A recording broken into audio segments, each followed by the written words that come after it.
All right. So, welcome to Faith and Calm. This is class number 129. Thank you all for coming.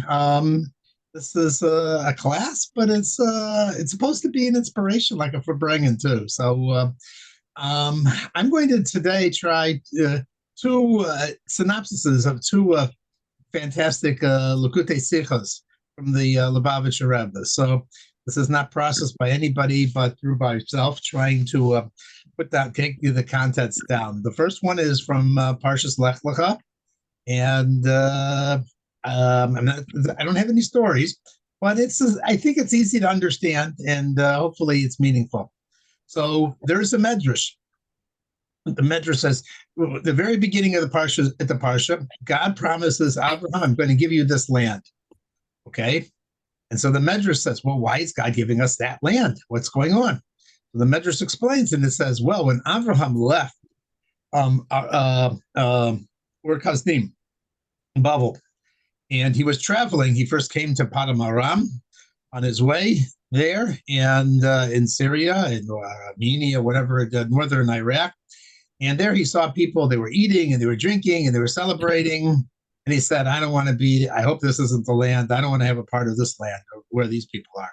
And then later he came to the boundaries of the land of Israel. It's called the Ladder of Tyre, which was once part of Israel, Tyre. And he saw people hoeing and plowing and planting and working the ground, working hard. And he says, I hope this is the land. I pray that this is the land that I'm going to get. And God says, I am going to give you this land where the people work hard. So the Rebbe has a question. I think it's a good question. It says, this is why God chose the land.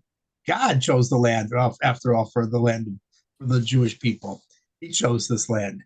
Is that really the symbol, the sign that it's a great place to establish the Jewish people? More than that, let's take the next part of the question. Abraham says, I want to have a part of that land where the people are working hard. That means he wants to live among those kind of people. But that wasn't the point. The point was not to live, that Abraham and the Jews would live together with the Arabs in the land of Israel. The idea was that the Jews would take over the land of Israel. So there's nobody working there. You're not living with them. So what's the point of they used to work there hard, but you're going to go there and you're going to live there. So the two don't. Obviously, there's some contradiction going on there. And anyway, were these really such great people? The Chumash itself says that of all the lands of all the people in the world, the people who lived in the land of Israel before the Jews came were the most corrupt, paganistic of all the people in the world. Animal sacrifices, human sacrifices, sacred prostitution. Really ugly kind of stuff. Passing children through the flames of Moloch. It was really every full pagan, like America's becoming full pagan society, real paganism going amok. And that was not the case where Abraham sent back his next week's parsha to look for a bride. So it doesn't seem like it was such a great place. To understand this, we sort of have to understand what is this wonderful thing about work, hard work. I'm not just talking about work like, you get the work you get paid for. I'm talking about life too. Life is hard. There's a lot of stress, a lot of pain in life, a lot of difficulties in life. Why did God make it this way? God could have made the world so that everything would be pleasant. Every day you would wake up with a smile and say, what a wonderful day. And you would feel it. And it wouldn't be just like it was better than the other days. It was really good. Every day was like Gan Eden. Why did God do it this way? It's not turning out this way. Life is not coming out that belt of roses. He made it very difficult. He made it a lot of challenges, a lot of hard stuff. I think that's what I liked about the Sikha was. I'm interested in the question. Now, the first thing the Rebbe says is he says there's an interesting thing about human beings. They don't like free lunches. They don't like free lunches. If it was just like Gan Eden, everything was beautiful. The food was always there. Everything was wonderful. Every day the temperature was wonderful. There was no problems, no strife, no pain and stuff like that. People don't like that, for some reason. People don't like to have free lunches. They want it. They appreciate it. Tastes better. They get more pleasure and satisfaction from working through something and then getting there. But they did something. They did something. And then so the question just goes back to the beginning again, which is, if that's the case, why did God make us that way? He didn't have to make us that way, that we liked hard work. So why is it? So why is it so important? So the question still remains, goes back to the beginning. Why is life so hard? Why do we have to, and do we have to work through it, and we have to struggle through it in order to get some sort of pleasure out of it? I heard a voice in the background, but I don't know what it was about. Um, so I don't think it was for me. So the Rebbe explains there. He says, okay, well, the reason is an interesting thing, and that is that the soul was constructed in such a way that we feel that we're on a mission, and the mission is to reveal the godliness inside of ourselves. Or another way to say it is, we feel godly when we are also partly a creator ourselves. When you have to work and create and struggle to do things, you untap and you become a piece of godliness, because that's what God had to do. To create the world was a hard thing. It's difficult. It's working with inanimate matter, and that's not spiritual stuff. So that's very, very difficult. And therefore, when we do that, we become more godly ourselves. We transform ourselves, and that is one of the reasons why we feel so good about hard work and working hard. But if that's the case, if that's what hard work is, then we have to understand another thing. In the Gemara, it has a question. It says there's a line at Pasuk in Mishlei. It says that a person was made to work. So the Gemara asked the question in Sanhedrin. It says, well, what kind of work are we talking about? Are we talking about plowing? Oh, maybe we're talking about work with our mouths and our or it says, I think it's not talking about handwork. Maybe it's talking about work with our house, because it brings another proof from another pasuk saying, yeah, God desires the war of the words, what we say. But then it says, well, what kind of things do we say that God desires? Is it just talking, or is it Torah words? So it says, oh no, the Gemara finally concludes it's Torah words. So the Rebbe says, I don't understand this Gemara. It had a question. It seemed to indicate that maybe just working is good. Like Abraham saw people just working was a good thing. Working the land, hard workers, and so forth. No, it says, no, it's the work with a mouth. And then it says, no, it's not that, it's Torah. So not only make up your mind, but what was the point? It would seem valid just to talk about hard work. So the Rebbe explains, and he says there's 3 stages, and you have to go through all 3. We are most like God when we actually involved in physical transformation. When you have to go and shop for other people, go to the hospital, do things for other people like that. It's very physical. We relate to that. And also, and when we're doing Torah mitzvahs like that, we're actually, we're most like God. We're most like Him, and we're utilizing in a kosher way the physical world, and we're helping other people, and we're improving other people, and we're doing things for other people. That is stage 1. But that's not special to human beings. I mean, even animals, to a certain sense, transform the world, right? They plow, they do whatever they do. So a human being is remarked by his intellect, his speech, his thoughts, his thinking. And so when we apply that level of ourselves, then we actually reveal a deeper level, a higher level than the world. And then ultimately, when we learn Torah, we're actually most becoming like God. We're most emulating God. Another way to say it is how the Frierdiker Rebbe said, there are 3 levels of work. There is just plain old work. There's speech, which is prayer, which where you're lifting up the world to a higher place. And then there's becoming one with God, which is learning Torah. And that is why Avraham said, I want to be among these kind of people, because stage one is being done here. They understand that ultimately a human being is not just for self-pleasure and frivolousness, and everything should be given to them in a, I'm trying to figure out who's, oh, I see. Okay. Marilyn. Okay. Okay. So, by the way, do you know who these people are? Shalom Shabbos, Hannah, Karen. Oh, very nice. Yeah. Good. Yeah, everybody. Okay, good. Yeah, so that's ultimately when we go through these stages, we actually we work with the world, we help with other people, we inspire other people, we speak to other people, and so forth. And ultimately, when we learn Torah, we infuse the Torah into this world. That is when we actually we transform the world. And Abraham said, "That's what I want. I want from the Jewish people to understand that there's that ladder, that there's that steps."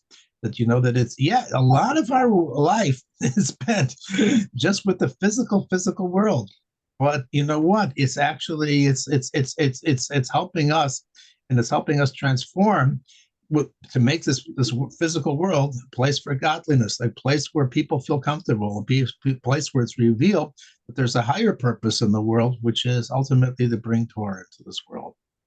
And I think that will help get to my second half of the question, which is interesting. We didn't cover a lot about the first sedra of the Chumash. It's called Bereshis, right? Bereshis bara Elokim et hashamayim v'et haaretz. And as they translated in English, which is not a great translation, in the beginning God created, etc., etc. So Rashi asks a question on this very first line of the Chumash, and he says, "Why did it have to start with this?" And he's quoting a Gemara. Rabbi Yitzchak asked the same question. Why did it have to start with that? Torah is a book of laws. It's how to survive, how to be a Jew, how to serve God. You should start with the very first mitzvah, which is the mitzvah to sanctify the moon, which is only in the halfway through, already in the beginning of the second book of the Torah. In Shmos, when God is talking to Moshe, telling them it's time to leave Egypt, he tells them, here's the first mitzvah. So Rabbi Yitzchak says, I don't understand. It shouldn't start with this. Torah should start with Torah. Now, the Rebbe says, he's not saying throw out all those beautiful stories about Avraham, Yitzchak, and Yaakov. He says, but tell them later, you don't have to begin. That's the point. You don't have to begin with that line. Why do we begin with the beginning of the creation of the world? We're not telling you how to make the world. So why is this beginning? So Rashi says, and this is the first thing you should know about all of Torah. He says, because he's Magid Gvurov La'amo L'tein Lachem Nachla Ba'amei Aretz. He's explaining his greatness to his people, to the Jewish people, to give them inheritance in the land. Why? Because the non-Jews were going to come to the Jews later on, thousands of years later, and they're going to say, you're stealing the land that belongs to the seven people. You're stealing the land from the Arabs. You don't belong in Israel. It's not your land. What are you doing? You captured it, you conquered it, you stole it. It doesn't belong to you. You're not supposed to be in the land of Israel.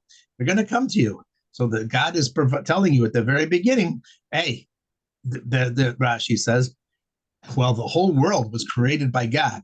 And therefore, he wanted it initially to be given to certain people. And then later on, he planned, and he didn't change his mind. He planned that would start that way. And then later, he would give it to the Jews. So he wanted it to go through this two-step process, first giving it to non-Jews and then giving the land of Israel to the Jews. So there's your answer. You need to have an answer. So I'm going to tell you that at the very beginning of Chumash. Books and books have been written about this. The whole reason that we have to start the whole Torah is because somebody is going to argue against the Jews and tell them that it belongs to us. We know it's so important for Jews to know this. It's so important for Jews to understand, and therefore have a way to win debates with non-Jews. And then it's going to help win the debate. With the non-Jews, I don't know if it wins the debate with the non-Jews. I mean, we should say it, but you should know. But at least I don't know if it helps, win. So the Rebbe says there's another lesson here. Besides, how many of them are reading the Chumash anyway? the message also has to be for the Jew. It's very important to start out at the very beginning of the whole Torah and to explain to a Jew who he is and what his mission is and what he's doing in this world and what's going on.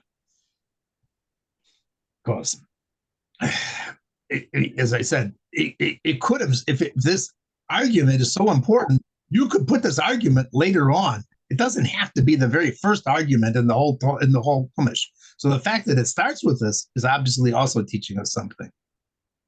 What is it teaching us? What is it telling us? What is God trying to tell us?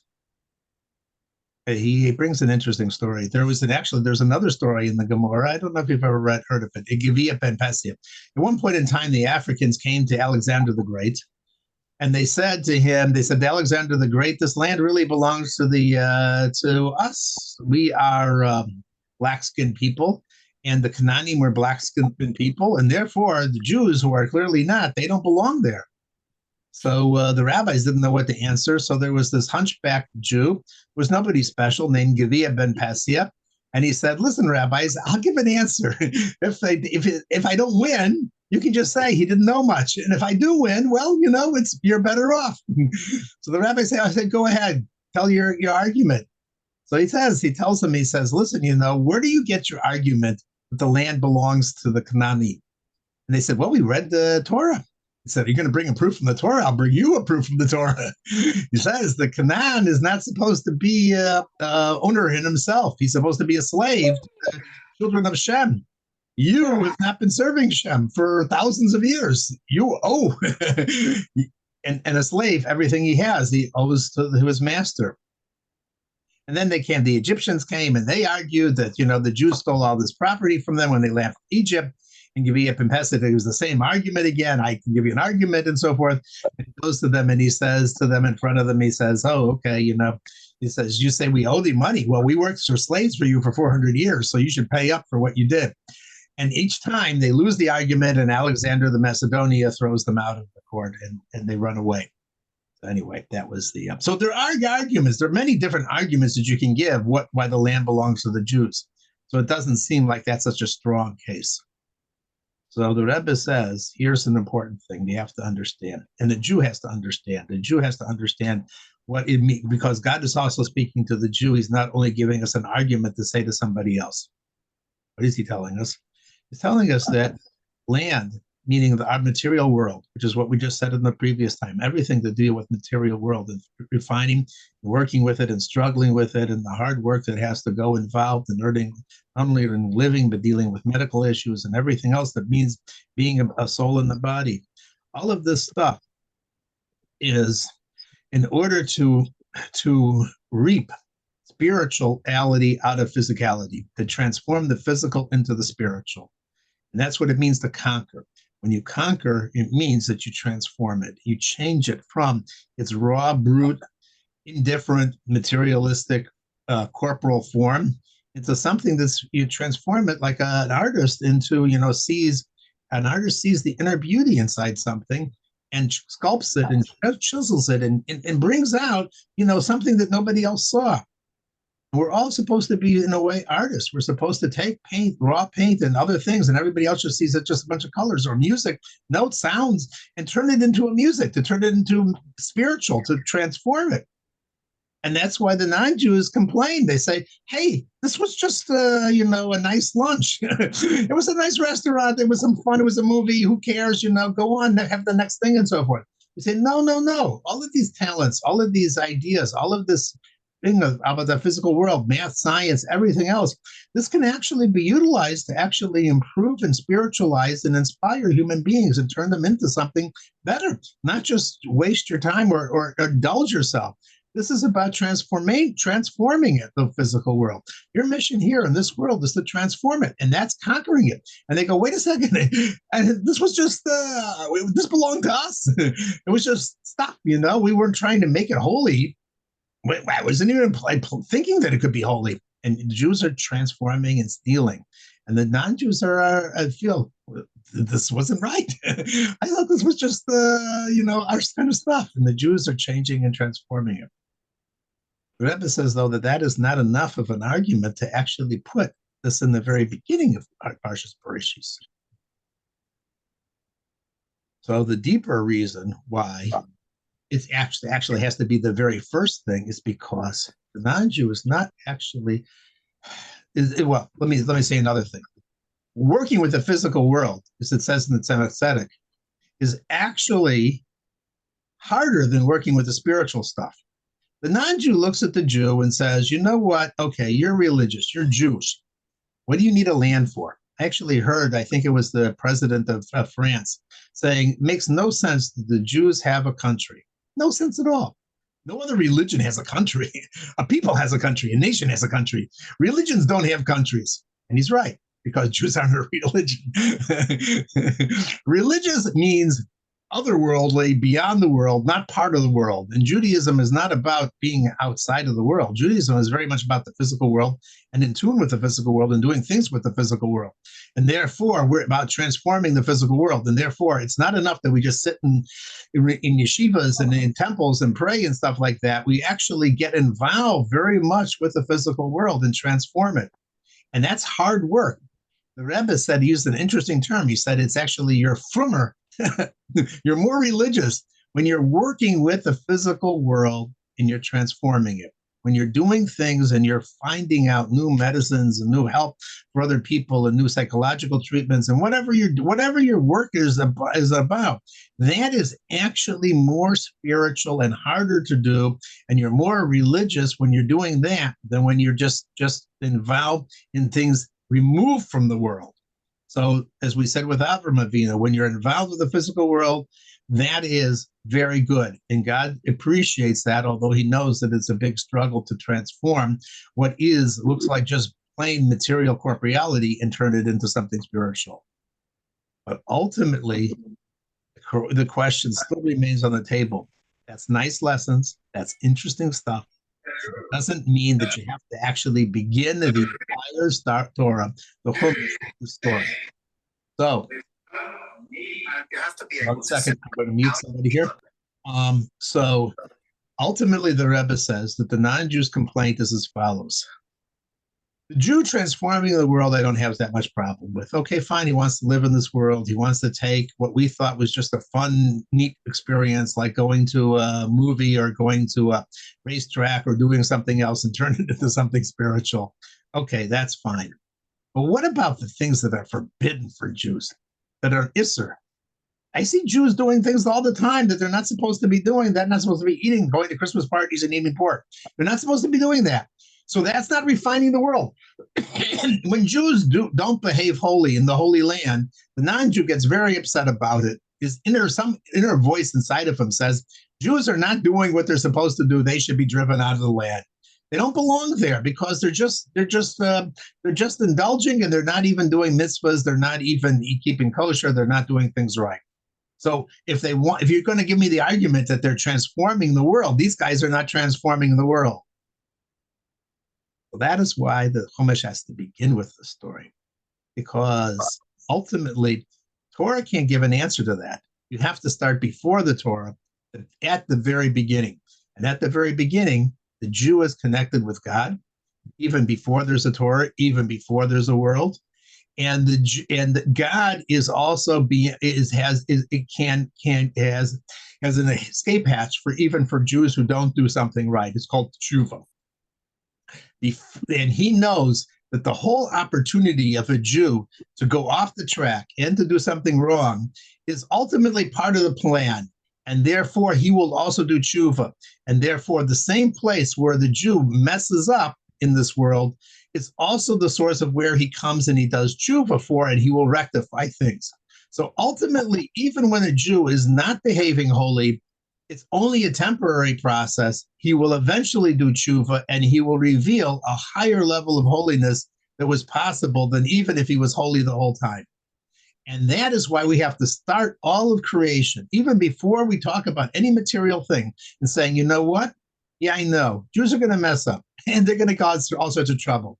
But ultimately, they're going to show more holiness than there was here before, because they're showing that even when you mess up, there is ultimately a God that's connected with all of these averas and all of these sins and everything else. he was in charge of all of this stuff. He gave the possibility because he wanted the Jew to reveal a deeper level in himself, where he can turn his back on all of that interesting pleasures and other kinds of stuff and transform it into something that's holy. And then when a Jew does that, he stands even higher than a tzaddik. And that is ultimately that's why the very beginning of the Torah has to start out with this whole idea that we have this ability to take and steal everything, not only the holy things and not only the parv things, but also even the unholy things, and to transform it and to bring out and show that it ultimately is all part of the God's plan. That is the beginning of the Chumash, and that's the beginning of our life in this new year. And that's, I think, an important lesson to take away, is that we just have the potential. We just have to activate it to be able to take and transform and to bring out the holiness in this world. That roughly something I thought it was. I'm very inspired by it. And of course, the Jews in Israel need to know this too, because we all have this problem. I'm not talking about anyone. Somehow there's voices inside of us who feel that somehow we are thieves, and we didn't steal anything. We're there for a purpose, and we're there to reveal a certain holiness in this world. And we're given a godly mission. And even if we don't feel that we're doing so holy, and even if we don't feel we're serving God so well, we actually will be we're serving God very well. And we will do what we're supposed to do, and we will ultimately reveal a very, very high level of holiness in this world. And with that, I'm going to turn over the microphone to my wife. She has some good stories. Well, she's running away. She's scared. She's camera shy.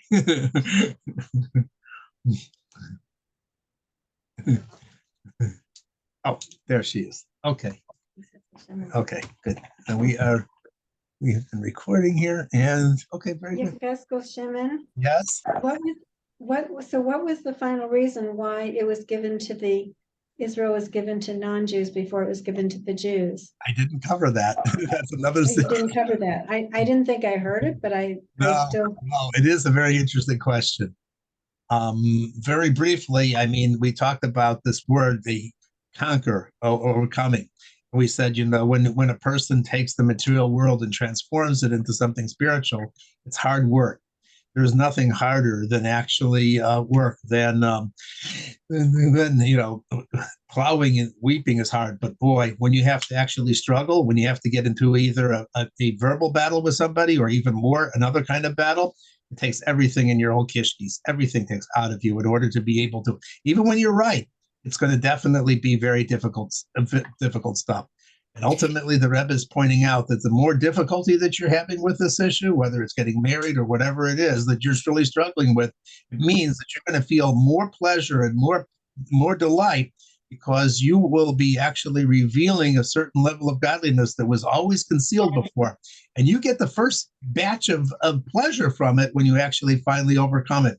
It comes to you, but boy, is it tough sometimes. So yeah, life is life difficult? Perhaps.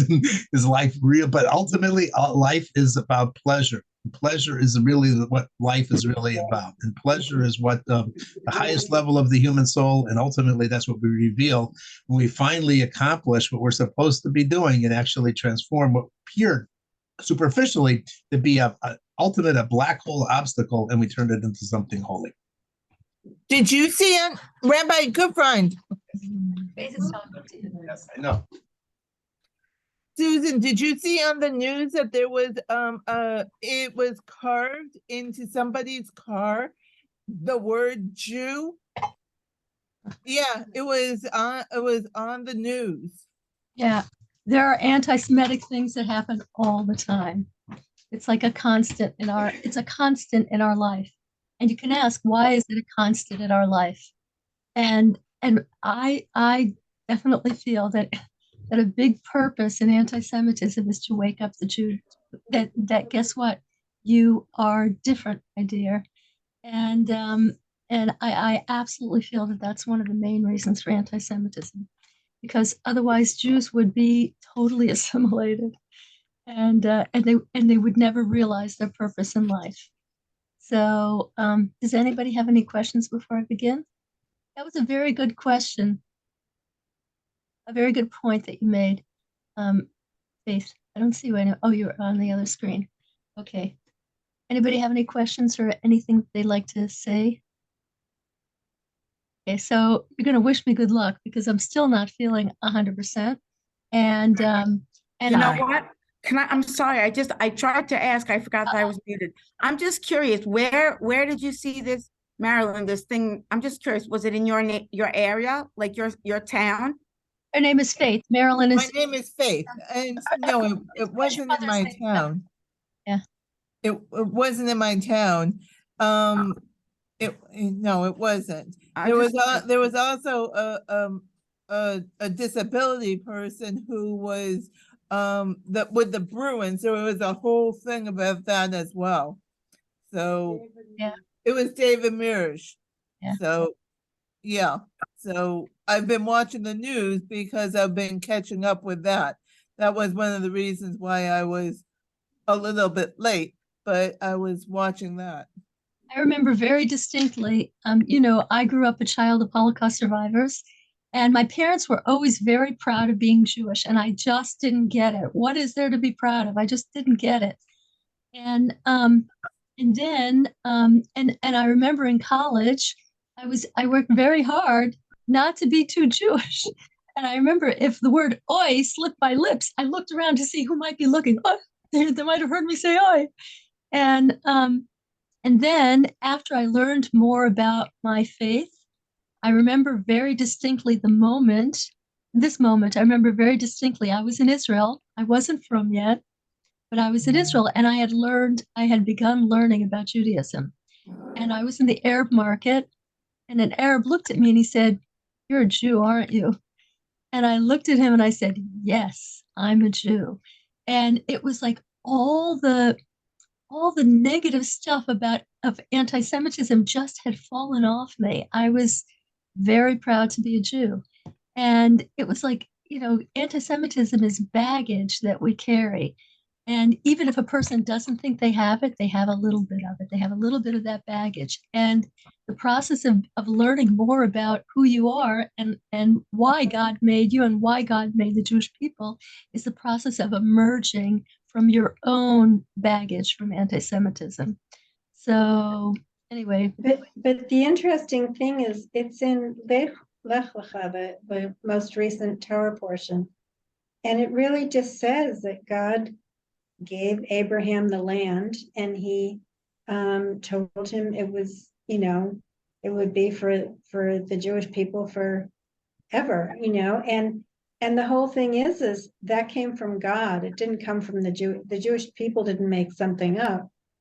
It came from God, and God gave the Jewish people, the Torah to give laws and to teach the world about how to conduct themselves.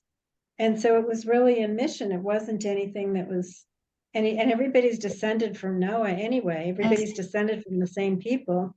Right. So it doesn't make sense to have anti-Semitism. Yes, but that's assuming that people believe the Torah, right? It used to be that people right. If they went back and read it, if they knew the history of Genesis. But if you talk to the average Jew on the street, they'll tell you that the Torah is a bunch of fairy tales.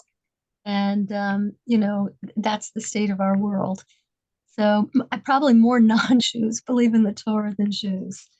That's true. Anyway, so I want to begin, and I'm going to start with true confessions. And I'll say that today, I there was a certain point during the day that I was down, and that is thank God, it's extremely rare for me. And it reminded me, why does a person ever get down? You know why a person gets down? It's because their Yetzer Hara is talking to them, and they're listening, and they're forgetting that it's the Yetzer Hara. They're thinking, this is life, this is what's happening.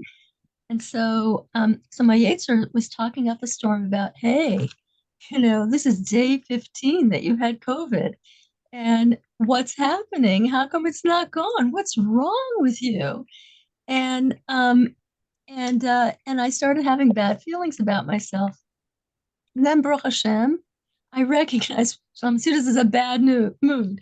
This is not these are not your thoughts. These are thoughts the Yetzer Hara is giving you to separate you from yourself and separate you from Hashem. And I remember that, you know what? Every single, there is no such thing as nature.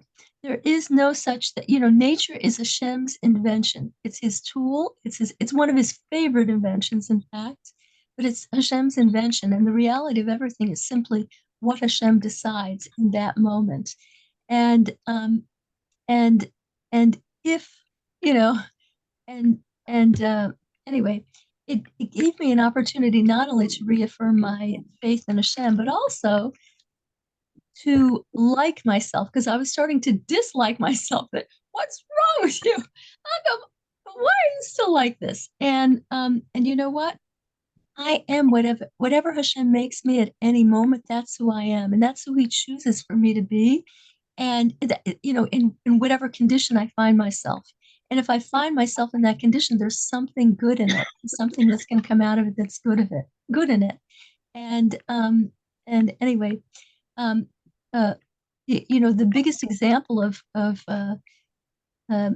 nature being Hashem's plaything is this week's parsha. This week's parsha, Sarah, at the age of 90, finds out that, guess what? You're going to have a kid, and it's interesting that and Sarah laughs, right? And Sarah laughs, and it's you should know she doesn't laugh because she doesn't believe that Hashem can do it, because Sarah was an even greater prophetess than Abraham, and she had a profound connection with Hashem. She thought that this person who was announcing it, she didn't know that that was an angel. She thought it was like a normal human being, and she said, "Oh yeah, that's interesting. A normal human being is telling me something like this." But anyway, another fascinating thing about that little interlude is that Hasidus says that laugh that Sarah gave is what enabled her to have children. That laugh was the trigger that started her rejuvenation, and that Simcha is the most powerful vessel to bring blessing into your life.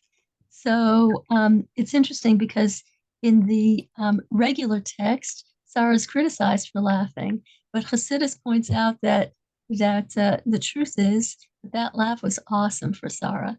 And anyway, so being in a good mood, trusting Hashem, trusting life is where we're supposed to be, and it brings tremendous blessing. So I'm going to try and tell a story. And if I cry, I'm going to stop telling the story and do it next week, because it's not for me. Crying is not for me right now. I find that when I'm sick, it's not good for me to cry. So I'm going to try. So listen, I have a bunch of tools that I wrote down last week about. I'm supposed to pinch myself if I feel like I'm going to cry. And what else? There was something else. I can't remember what it is. Lost them all. I lost all my tools. Okay, we'll give it a try. But I like this story very, very, very much. It's a story. It's not so much a story about Hashem. It's a story about Jews and how magnificent Jews are. So the story happened, probably decades ago in California, and it's told by a Rabbi Moshe Engel. I wouldn't be surprised if Moshe Engel is a kid of somebody that I know, Yehudis Engel. But I didn't check that out yet. Anyway, he's an emissary of Chabad. He's a shaliach, an emissary of Chabad in Long Beach, California. And he got a call from another emissary of Chabad, a Rabbi Drizin, who said, "Guess what? There's a Reform temple in our community, and they want me to run a Shabbaton at a campsite for their kids. They want to give their kids a chance to experience a real Shabbos." And he said, "I need helpers. Will you join me?" They promised that they would run it in a way that would make us comfortable. I'm bringing all the food, and they're going to have a mechitza, which is like a what is a mechitza? Mechitza is in a synagogue. The division, if men and women sit separately, the thing in the middle, the barrier or whatever it is, is called a mechitza, and Orthodox people use a mechitza because davening is not supposed to be it's not supposed to be a time to simply socialize. It's supposed to be a time where you commune with your creator, and not a time for whatever. So they promised they would have a mechitza. They let us have kosher food, and they're not going to have a microphone on Shabbos, so it's going to be fine for us. And so the guy said, "Sure, I'll do it." And they asked a third rabbi also, and his name was Rabbi Levitansky, also from Southern California. And so the only problem was that Rabbi Drizin was going to get there early, but the other two rabbis that he invited, they both had important business in their Chabad houses on Friday morning. So they decided, and don't ask me why, I never do such a thing. Yeheskel Shimon won't let us do such a thing. They decided they're going to book a flight for 3:00 on Friday to get to Sacramento. And then from Sacramento, they understood that it's a 40-minute drive to the campsite. And since the plane is going to land at 5, then they're going to have somebody from the Reform Temple is going to come pick them up. They're going to be waiting for them at the airport and whisk them off to the campsite. So they take the plane at 3:00. They land at 5:00, and the guy from one of the rabbis from the Reform Temple, Jack, is there waiting for them in a beautiful little sports car, and they get in his car, and he says, "Great, now we're ready to go." And he said, "Listen, you guys, I'm gonna first we have to make a beeline to my house. I have to switch cars so we can have a bigger car for us." And then it's like 2 hours to the campground. And so it'll be like 2.5 hours until we get there. And they said, "What? Shabbos is at 7. It's 5:00. It can't be 2.5 hours." And they said, "Jack, forget about the other car. Just drive. Put your pedal to the metal. Put your foot to the down on the gas." And he says, "Okay." He put his foot down on the gas. He went 90 miles an hour. Mm. They're racing through the highways of California to go to this thing, and they're screaming at him, "Faster, faster, Jack, go faster." He's a good sport. He's going faster until he sees a cop. When he sees a cop, he slows down, and then the cop is with them for so long that they've lost a significant amount of time, and not only that, they took a wrong turn, and so it was a time before Waze. And so Jack says, "Okay, don't panic. I know this area well. I'm going to go a different way. We're going to get there. We're going to get there." So, but the fact of the matter is that they were dreadfully late, and it was already 6:30, and they were nowhere near the campground. And as the minutes start ticking past, Shabbos is at 7. Shabbos comes at 7. As the minutes starts ticking past, the two rabbis who are accompanying Jack start looking out the window, and there's like a house here, a house further on, and they say to each other, "Should we stop? Should we ask somebody if we could stay with them for Shabbos?" And Jack says, "You've got to be, you're not serious." And they said, "Yes, Jack, we are serious. We cannot drive on Shabbos." And he said, "But there's 100 high school kids waiting for you. Isn't it worth it? Isn't it worth it, the little bit of driving that you'll do on Shabbos?" And they said, "No, Jack, it's not worth it. We have to keep Shabbos." And so at 2 minutes before 7, they pull off the road. They pull into a town called Auburn, and they find a gas station, and they park. And they leap out of the car. They grab they each had a tallis. They grab their tallis. If an Orthodox Jew travels on Friday, and especially if they travel on Friday afternoon, they usually take challah and wine just in case something bad happens. So they had 2 big challahs and 2 big bottles of wine, and they grabbed that, and they grabbed their talesim, and they happened to have 3 sitters with them. And they grabbed that, and they closed the car, And they ran into the gas station and they asked the gas station people, can we park here overnight? We're in a terrible situation. We can't move the car. And thankfully the gas station people said it's fine. And they realized that, there's no way we can walk to the campsite. It's just like way out. It's way, way, way too far. And Jack says, no problem. I have a phone. I can call.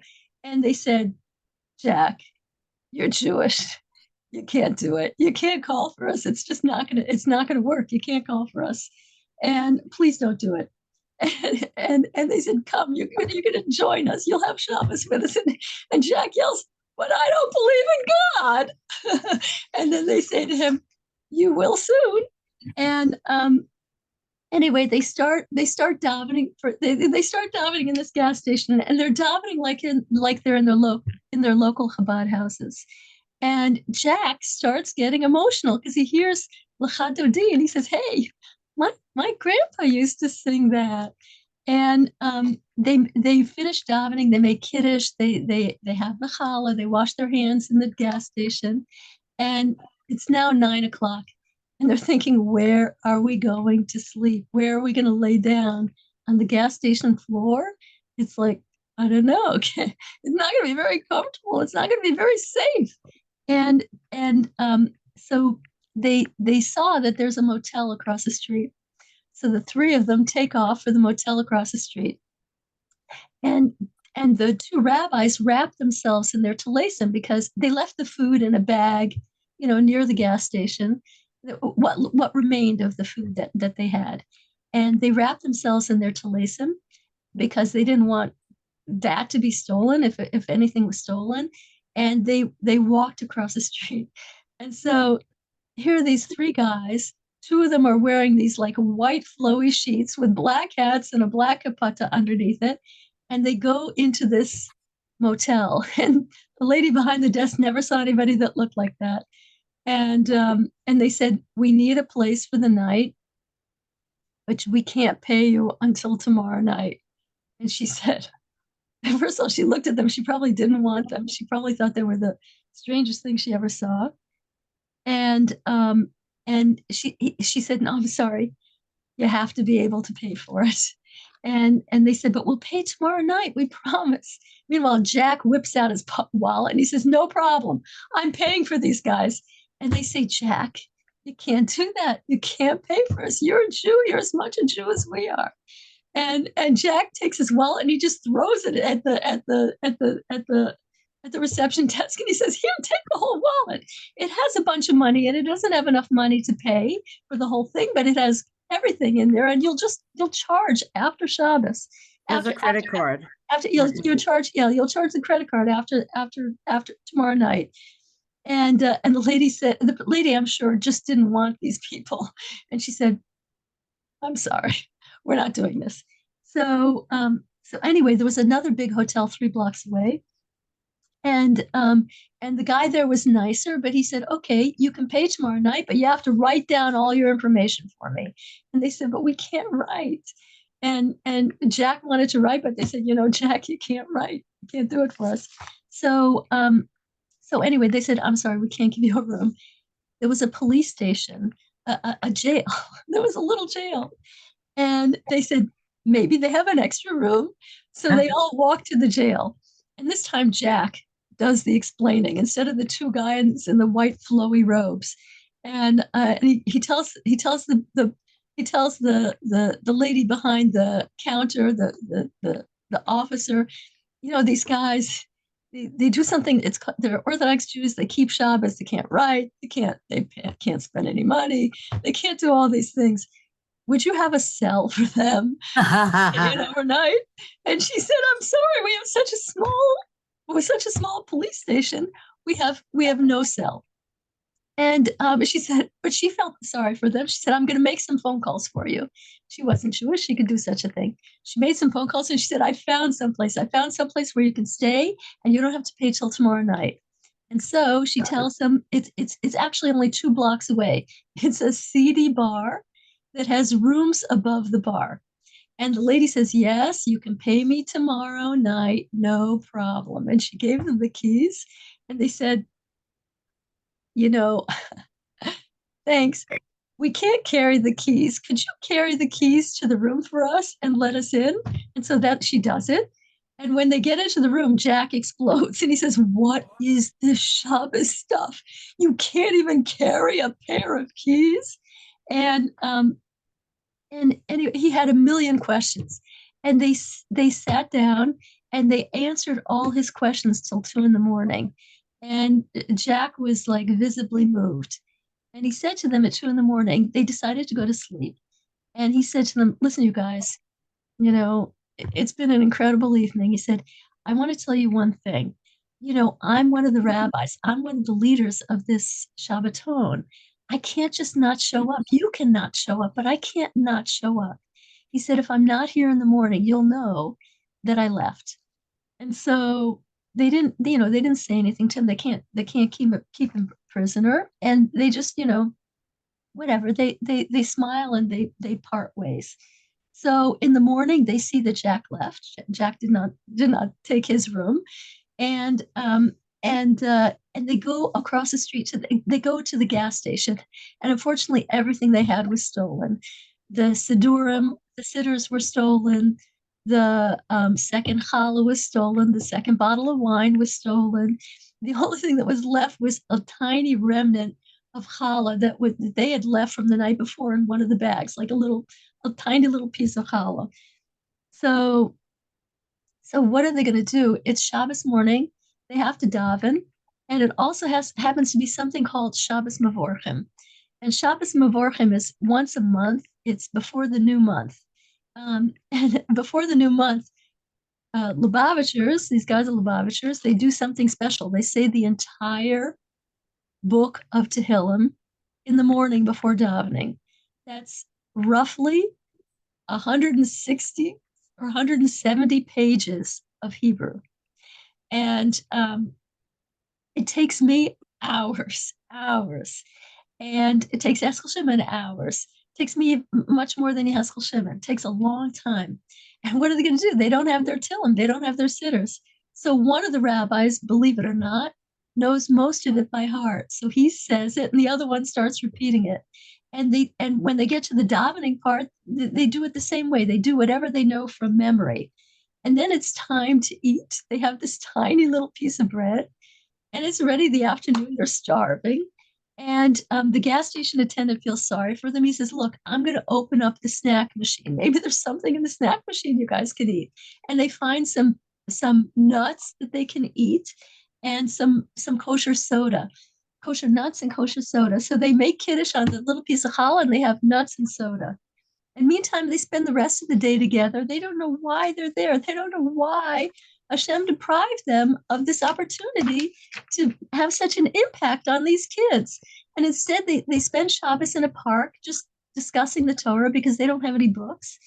And then at 6 in the afternoon, they go back. They leave the park and they go back to the gas station. And who's there? Jack. And they say, "Jack." He said, "Yeah, hi, how are you?" He said, "I want to tell you what happened." He said, "This morning I got to the, I left in the middle of the night. I got to the campsite, and in the morning, Rabbi Drizin was supposed to give a talk, and I asked him, 'Do you mind if I give a talk instead?' And he said, 'No.' And so I told him our whole experience last night, and those kids are so moved." And they don't really believe it. They don't really believe that you spent Shabbos at a gas station. So it's almost 7 o'clock. You said Shabbos came in at 7. I can take you now. And they said, "Sorry, Jack, we wanted to tell you that Shabbos is 25 hours. Oh, God. It ends an hour after, it ends approximately an hour after it gets dark. It ends when it gets really dark, not just at sunset." And so Jack waits with them, and he brings them after 8 o'clock. He brings them to the campsite. When they get to the campsite, the kids are watching some kind of play. It's dark, and then the lights turn on, and somebody screams, "They're here! And everybody gets up, and they're cheering, and they're like, they can't believe it. They're so excited to see these people. So one of them, I think it was Rabbi Engel. So he starts telling them a story, just a little story about a teenager who was drafted into the Russian army, and they draft kids. In Russia, there was a certain time that they took Jewish kids at a very early age in order to separate them from their Judaism. But this guy didn't let go of his Judaism, even despite whatever they put him through. And all the kids were incredibly moved when they heard the story.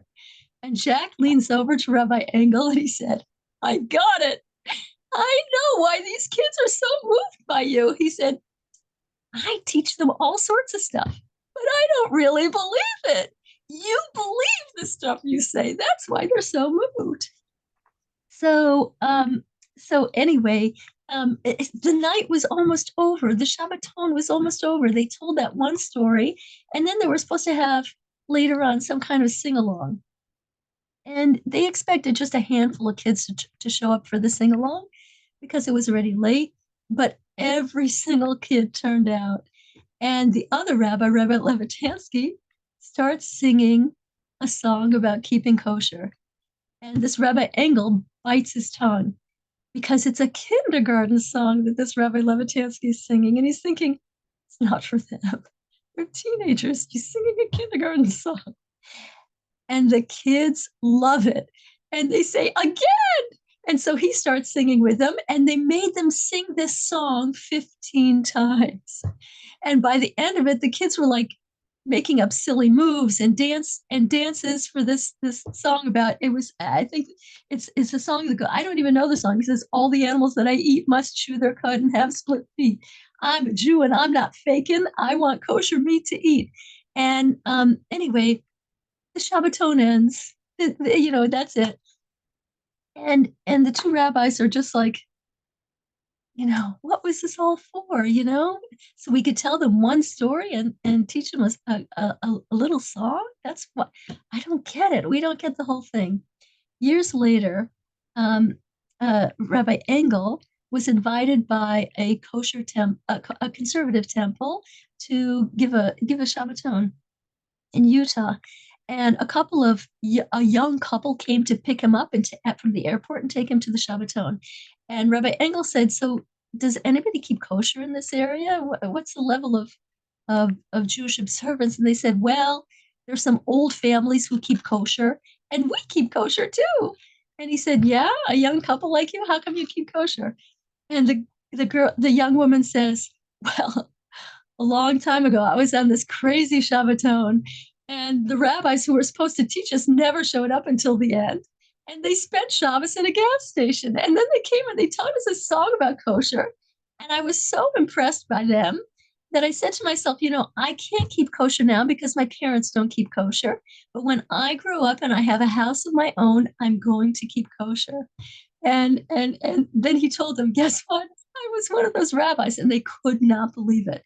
Then another time, he was asked to go to have another Shabbaton, and by the Reform Temple in his city, and the guy there, one of the people there, one of the people who run the place, said, he said, I want to tell you, there's a funny thing. A long time ago, I was working for a reform school in Sacramento, and we asked there were a couple of rabbis who came, and those guys never showed up. They got stuck at a gas station, and the kids were so moved by that whole thing. And Rabbi Engel said, that was me. So he said that was the most unbelievable experience for those kids.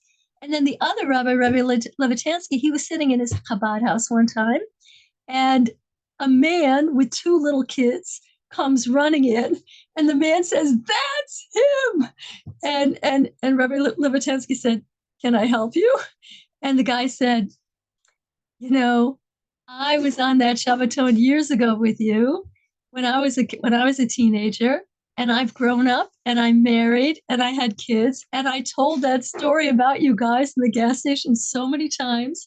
And when it was my little kid's birthday, he said, what did he want for his birthday? He wanted to go see the rabbi who spent the Shabbos in a gas station. So So, you know, kids like truth. They respond to Emmis. They respond to Emmett, and so do we all.